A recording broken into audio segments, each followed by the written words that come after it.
So let's talk about the writing and the reading and the teaching that you all are going to do to put upstanders, not bystanders, in your world. Who wants to start? What writing task, what writing genre are you thinking about focusing in on, and what kind of text are you going to use to go along with it? Hello, go for it. I'll start. I thought that I might start with a wonderful story called Who Wants Stories Now by Sandra Cisneros. It's the story of her friendship with a woman in Sarajevo during the war. And she writes a letter to the editor of the New York Times. And I've done this with my students before, but to reposition it as looking at her as an upstander, I think would be really powerful. And she feels hopeless. She feels like she can't do much, but her pen is her weapon, and even that is a weapon, and we all have that power. So that's something I'd like to do. This is another book that I use with my students. It doesn't have to be this way, by Luis Rodriguez, talking about gangs and the choices that we make and the consequences that brings about. And I think that's really powerful, to have students see themselves as someone capable of taking a stand and making a difference. So what are they going to write? What genre are they going to write? They're going to write informational. What I had started with was, because my students are English language learners, we started with the words bystander and upstander and deconstructing them, and what does it mean and how do you know this, so that they also have more of a sense of I can figure out what words mean by looking at them and deconstructing. So we looked at that, and then we started talking about who is an upstander, what are the qualities that they have, what are some of the actions that they might take, and so sort of creating their own definition. Then thinking about who is an upstander, who do you know, who's been an upstander, and then, so it would be a 3-paragraph essay, more or less, and informational. So. Well, I teach 9th, 11th, and 12th graders. So part of what a lot of 8th or 9th grade teachers do, because in middle school, sometimes students have read this in middle school already, but Atticus Finch is like the quintessential. I was thinking the same phrase. Oh gosh, I mean, if you want to define upstander and you look, there's his picture. So since we already have this as part of the curriculum, now to reposition him as an upstander. One of the things I think that's important as we get older is to talk about the risks of being an upstander. And Atticus Finch pretty much risks a lot to stand up and do the right thing to represent this African-American man, Tom, who has been accused falsely of raping a young white woman. And what happens, the backlash that he gets for simply doing the job he was hired to do, but a job that he also believes in. So being an upstander can be a risky thing, and I think that's one thing that can come from this. Also, my 9th graders also read 12 Angry Men, which is another case of juror number 9 standing up and doing the right thing, which is to make the other jurors slow down and think about all of the facets of the case. Already in my curriculum is The Crucible and John Proctor. But I never called these people upstanders. I think that's what the difference would be, is to talk about them as upstanders, and then the next step of writing about an upstander, so that literary topic or analysis, but then to make the transition to, well, what does that mean for me as a person? So that's what I'm thinking. And then the last book I want to mention is, this would be a little controversial, and I think in some districts you may or may not be able to use it, because Zoot Suit, while it seems fine for my seniors, I really don't bring it out for the younger students, because I think the seniors can handle the language. There's a lot of profanity, and I think that the seniors handle it. I wouldn't do this with younger students. But there's a character, Alice, who's an upstander, who, when the guys are falsely accused of murder, she's the upstander who gets, leads the cause to get them the representation. And so there are upstanders in this book. So there are ways to cast this a little bit differently than I've been doing before. So you're going to do mostly literary analysis, okay? No, well, or no. Characterization. How's it going to move? It's got to move. I don't want to read the same essay 30 times.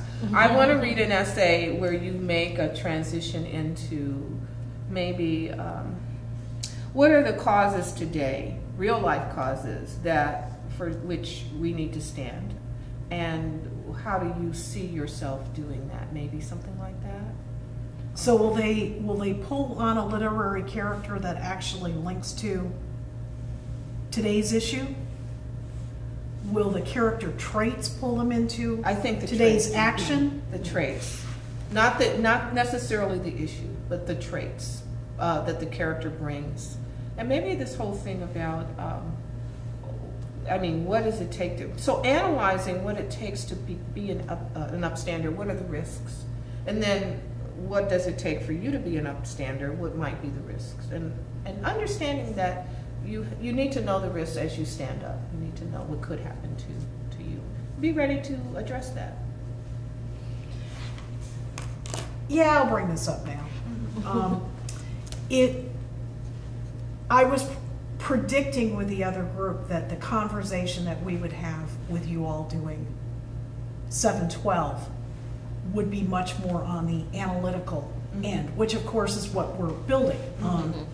Yes, they write to inform, yes, they write to argue, but it gets into much more of an analytical essay context because that's what they're going to be doing a lot more of, especially in college and in the world of work.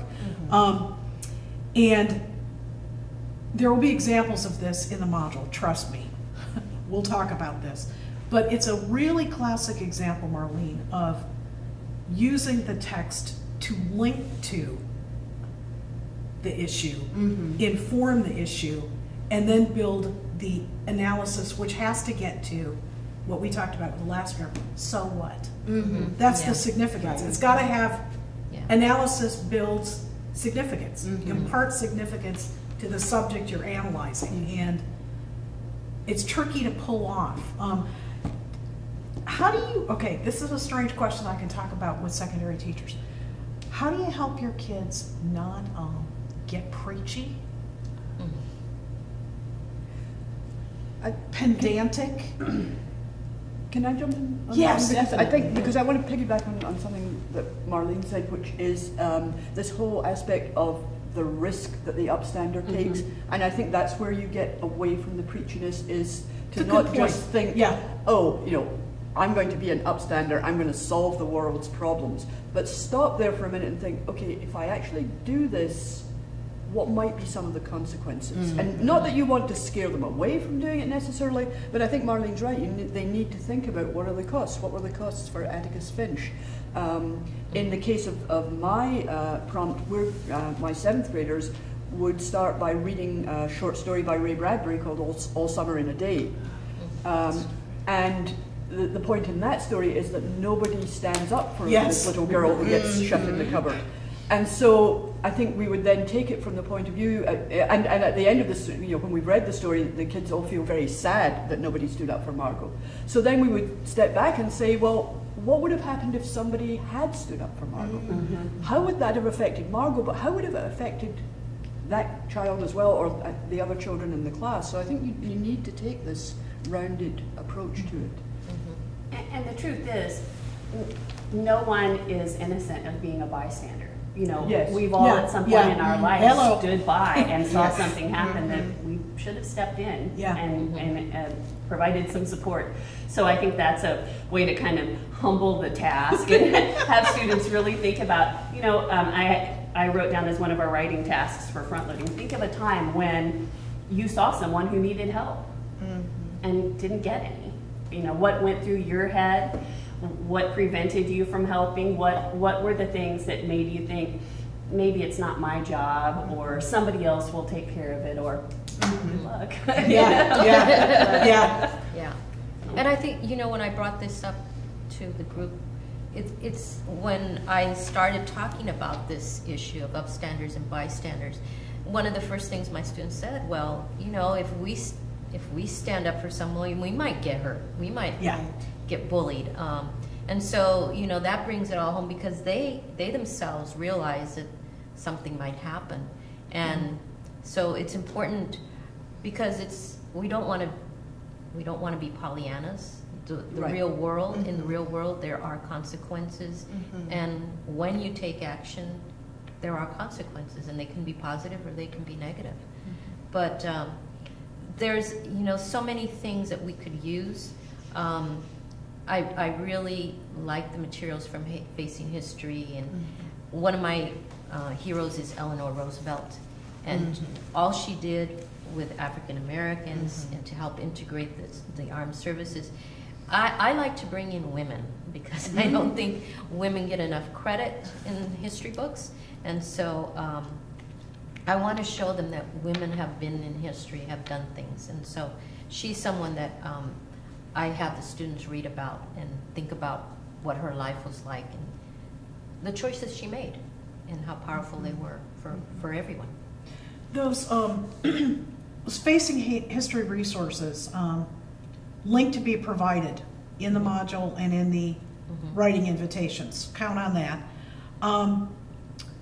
Really serve this whole project well in another regard, because I was just thinking of kind of a classic English language arts teacher problem as we build more toward analytical writing, and we're in a school that hasn't outlawed fiction.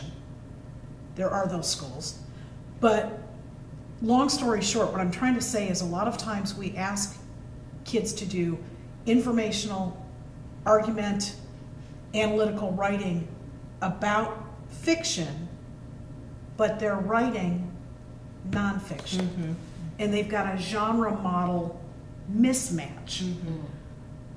What's lovely about the Facing History resources is that you have digital models, which takes a different kind of scaffolding to talk about and read, of a nonfiction approach to writing about an upstander.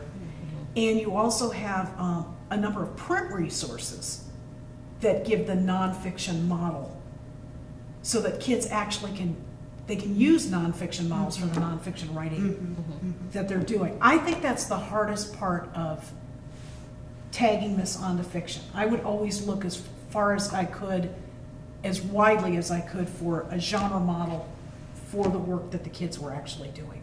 It's more complicated though. So the genre that we're going to write to is sort of undefined, this glogster.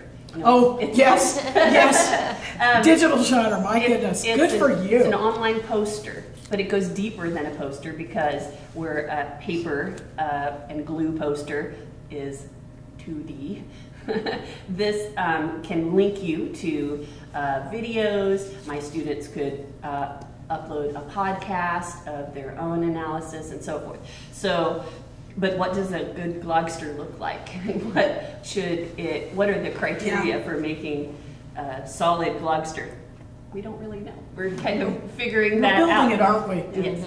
But we definitely want to access the Facing History resources and biography.com to pull a historical figure and inform on the glogster, and then analyze with a personal reflection at the end, where students talk about how this upstander's story has impacted me, how I'm going to use what I learned from this upstander in my life, and analytical significance. Putting it out there, concluding with here's what's next. Yeah. Do you do glogster too? I have not done glogster. I've seen glogsters. I have not tried it myself, but I'm really excited to. Because I know you do a lot of digital transforming and digital writing as well. I haven't done glogster yet. Me neither. No. Is it, well, I want to experiment, but I'm scared. How different is it from, say, a VoiceThread? It's a little different, because you're basically assembling a poster. Yeah. So You can put text parts on, like here's a colorful circle and I'm filling it with text, and here's a little title for it. So maybe I'm going to put, here's the situation. And then I'm thinking about this for my Gloucester. Now, here were the bullies. This is the group of folks that were the bullies. Here are the victims. And so maybe instead of just having text, I'm putting a link to a little video or a website that explains, and then adding a little podcast of what I want you to do when you go to this website, what I want you to look for. And so it's more alive. And you can add music. Yes. As well. You could link to a song. I can't wait. I can't like wait. I can't wait to see it. I cannot wait to see it. What you've got a lot of content that you're going to have your kids access. What are going to be some really essential accessing content, using the text, accessing the genre? What are going to be some really essential features that have to be a part of your teaching before they even start getting to the draft? And I would assume this is going to be different, especially for English learners, special ed students. Scaffolding is all, not over scaffolding is all, but scaffolding is all. So I'm curious, what will be some essential strategies that you'll be focusing on? I'm thinking of, in terms of text also, on the website you're talking about, but I ran across one on Freedom Writers, and I also noticed that there was a transcript that came with it. So I am thinking that we'll view the video, and I think it's on the History Channel website. I believe that's where I found one. And there's another one on PBS. So they're all over the place. And there was a transcript. So then I think maybe seeing the text itself and seeing how how it is structured to take us through what happened in that summer, and highlighting certain individual people that were part of that process.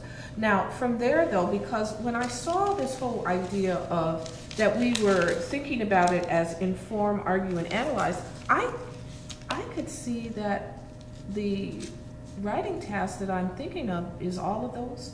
That you can't do, I mean, in order to argue, I have to inform.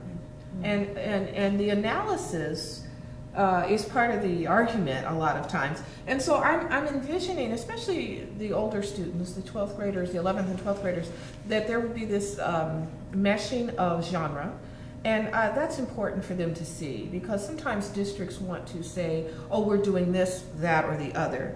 And I think that's not what happens in real writers. Real writers do that. Yes. And so I think it might be nice to find a model where we look at how genre is kind of meshed together and maybe identify that. I'm thinking that's one of my steps, and then to help them to see that they could do the same thing. Yes. And that's so interesting that you say that, Marlene, because I'm going down the same road with my 7th graders, because my plan is for them to write an editorial for the school newspaper, and we've actually been reading editorials from live newspapers. And one of the things that I'm having my students notice as we read editorials is that they are a blend of all different genres. There's narrative in there in the form of anecdotes. There's information in the form of facts. There's persuasion in there. So we're looking at how journalists blend these, blur the lines between genres, blend genres. And so in having them write their own editorials, we're going to look at a whole host of different editorials on different topics and just identify, where is he using narrative here? Where is he informing us with facts? And then have them go back to the information that they have and see, okay, from our writing in our writer's notebooks, where we wrote about our personal experiences with bullying, where's an anecdote I could draw from that to start my editorial with? We've done some research around looking at some YouTube videos of people reacting to bullying. We've looked at biography.com to look at historical upstanders. Where's some information that I can put into my editorial from that? Another thing that I would have them use is infographics. And so it's fairly easy to find infographics online on bullying if you just Google bullying infographics. And those are interesting ways for students to look at information rather than simply reading text. So they can do research in a number of different ways and then look at ways to bring those facts into their editorial and combine that with opinions about what it means to be an upstander. So I'm excited about having them blend genres as well, because I really want them to get away from this rigid, this is the narrative box, this is the persuasive box, this is the informative box, because you're right, the real world doesn't work like that. And even what kids read in kindergarten and first grade. I mean, we may talk about a narrative text type, but it's not all narrative. Right. The descriptive parts of a narrative piece are not narrative. Every piece ends up with a reflective, or it ends up with analysis, some kind of significance analysis, or it's threaded along. Those are not narrative. I used to tell my my middle school students when I started examining this in my own practice, I have been one of the teachers who have lied to you. I have taught you narrative paragraphs and I've taught you informational paragraphs. And then I led you to believe that an entire piece of writing would just be those. I lied. I didn't know better. Now let's fix it. Are any of you going to write your own with the kids, or write parts of it? Yes. Oh, yes. That's what we do as project teachers. Yes. Are you going to build your own Voxer? Oh yes. Okay. Sure. Absolutely. Better you than me. I want to. Then I can explore that. I want to see the video of how you make it happen. I can do the Elizabeth Cady Stanton thing that I wanted to do. In the crush of the curriculum pacing of the last decade, I think that really important slow down model, let's think it through, here's how it works in something similar to what you're writing, but you're not going to, that's really been almost squeezed, the life's been squeezed out of that. Seems like with everything you're talking about, reading and getting into the writing, the thinking of the writing is going to be huge, huge, huge, huge, and blended. Blended, Well, that's what I want to talk about, is framing the task. So I think that before we ever touch biography.com and start looking at historical figures, we have to make it relevant and personal to the students. And so starting from the beginning, why do we practice self-advocacy? What is advocacy? Who needs advocacy? And talk about who in this world needs an upstander. And let's really think about that. What are the people who need someone to stand up for them? And then start thinking about the situations they've already experienced in their lives and writing about them, and talking about them, and putting names to the terms that they're expressing. Empathy and powerlessness and power and control, and really providing some language for them to use, so that when we get to the real writing task, they know what they're talking about, they've connected it to their own experiences, and they can use the terminology to express and analyze. So that's what I think we're going to have to spend a lot of time doing that before we ever get to, now we're going to do a project. The amount of time before you get to this may make the time of the actual writing pale. It always does. It usually does. And I'm hearing all of you getting kids to go this way, and this way, and this way, and then they're going to have to go that way. And I think that's the selecting, the sorting, and the managing. Now, what do I really want to say out of everything I've learned? And then I was thinking about the argument part of this too, because I don't want them to just have an informative poster. That doesn't do anything. I want them to argue. And so their argument is, number one, this person is an upstander. And here is the evidence. And then number two, that we could connect that with character traits. This person showed perseverance. This person showed initiative, common sense, responsibility, any of those terms that we've been talking about, that they can use as evidence to support and put in their own analysis.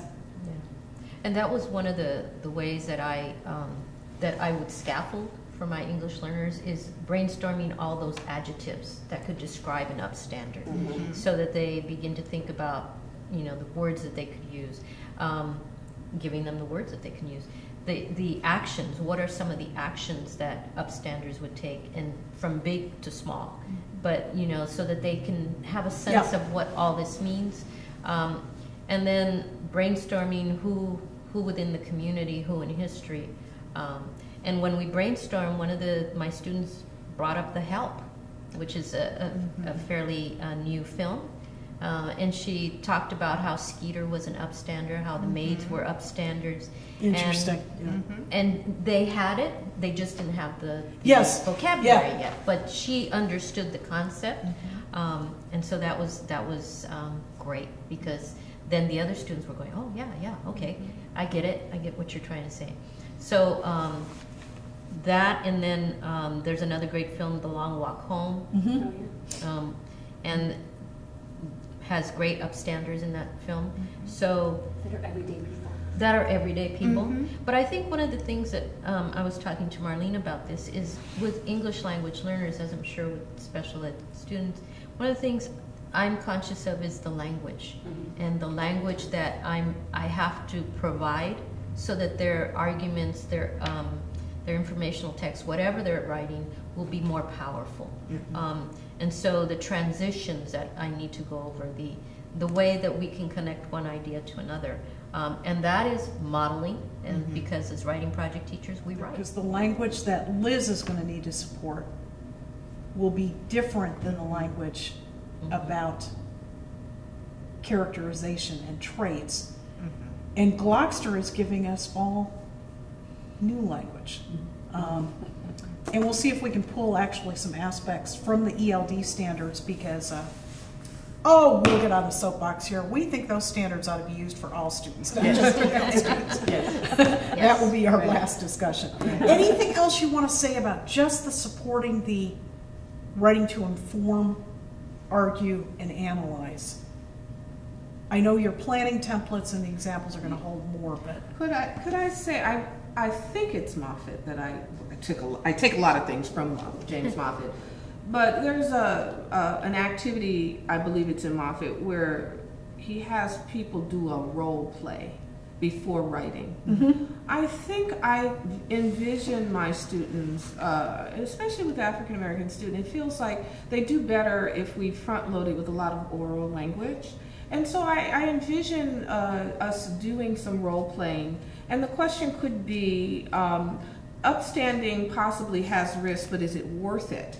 And I think if you look historically at people that have stood up, the risk is there, but the benefits are great, and that risk taking is important and worth it. So I can see us doing maybe taking the position of many upstanders and then role playing with some of the pushback that they got, and then seeing, figuring that out before we actually start to write. So that's something I'm thinking about. Well, and we talked a little bit with the last group too, and you're getting a little bit into this, only under an analytical umbrella. Any of that considering the perspective of the other? Yes. Walking in somebody else's shoes, To Kill a Mockingbird. It prepares kids to either verbalize, understand, recognize what's going to be so important for the arguments we have to have them do, the concessions and the counter arguments. They've got to hear it, they've got to talk it, they've got to act it out, they've got to feel it, they've got to recognize it in real perspectives, oftentimes before they can actually write their own. But absolutely an essential of the kind of analytical writing we're asking them to learn how to do. One of the other texts that I have to use is a poem that is called I Am the One, and it comes from a website called NoNameCallingWeek.org. And we have used this poem in my school before, and what's interesting about it is that it takes the bullying situation from both the point of view of the person who's being bullied and from the point of view of the bully. And so with that, my plan is to chunk the poem into different sections, which will be posted around the room on chart paper, and then have students go around in pairs or groups of 4 perhaps, and writing on the chart paper their reactions to this poem. So they're also talking about it, because I think you're right, the oral language here is so important. And in my classroom, I have English language learners mixed in with my fluent English speakers, and so in grouping them, I'm making sure that the English language learners are grouped with some fluent English speakers, so they get that support and they're also able to have their voice heard. But I think the oral part of this is so huge. Having kids talk to each other about what they're doing is huge.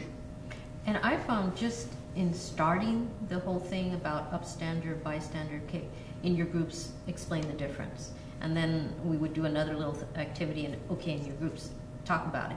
And that was so powerful, because when they got to the task of writing, they had a sense of what they were going to write, because they had been talking about it. Yeah. And it's just so powerful to have students talk to each other. That's where they learn, yes, I think. Yeah. And something like this is so important, because they have things to share. Yeah. Well, and it reinforces why we actually like these ELD standards so much, yes, because they're built on the current theories that language and writing are activity. Right. You do something with them. They're social. Yeah. You use them. Right. It's action. So they've got to use their ideas. And the other thing I think it supports that we maybe need to advocate for more strongly. Okay, underpinning this also is the issue of college and career readiness. Okay, what were your favorite classes in college? Were they the discussion classes? Yes. Were you actually, hello, were you that, okay, were you, when you talked about issues and ideas, and you rehearsed what you were going to eventually write about? Right. Kid, they need to learn how to rehearse. It takes a little bit. It ought to be loud and noisy. Well, maybe noisy. Any other last points you want to put out there? Because we are going to move the last session. We're going to talk specifically about the language. Go. I just wanted to, I use this newspaper, LA Youth, which is in the Los Angeles area. Yeah. Wonderful, all written by teenagers, and my students love it because they relate to it. But I had them go through it in the last issue, and I said, read a couple of these stories and pick out who was an upstander and explain why. And they were able to do it, and because they had been talking to each other about what makes an upstander, the qualities, all these things. So when they read these texts, they were looking through different lenses. Yes. And I thought, wow, this is so powerful, because then they could look at the people in the literature text or whatever, and they look at them with different perspectives, and they say, okay, this is an upstander, this is a bystander. Wow, it's powerful, very powerful. It's kind of taking over everything, isn't it? It is it's for the K-5 group too. You begin to see it everywhere. I'm glad this was suggested to us. I cannot wait to see what the kids come up with. I can't wait to hear what you all say really worked well, or what we didn't think about. Because the lovely thing about this, in this kind of talk, is you can't laminate this and return to it. Right. We're gonna have to rework it, and that's what we're asking kids to do. So we might as well be right in there with them. Yeah. Yeah. Okay. This process is so powerful. Yeah. Talking to each other, learning from each other, Yes. Right. just like our students. We're smarter together, Yes. and Right. so this is the kind of stuff that teachers need to do all the time. Yes. Right. Absolutely.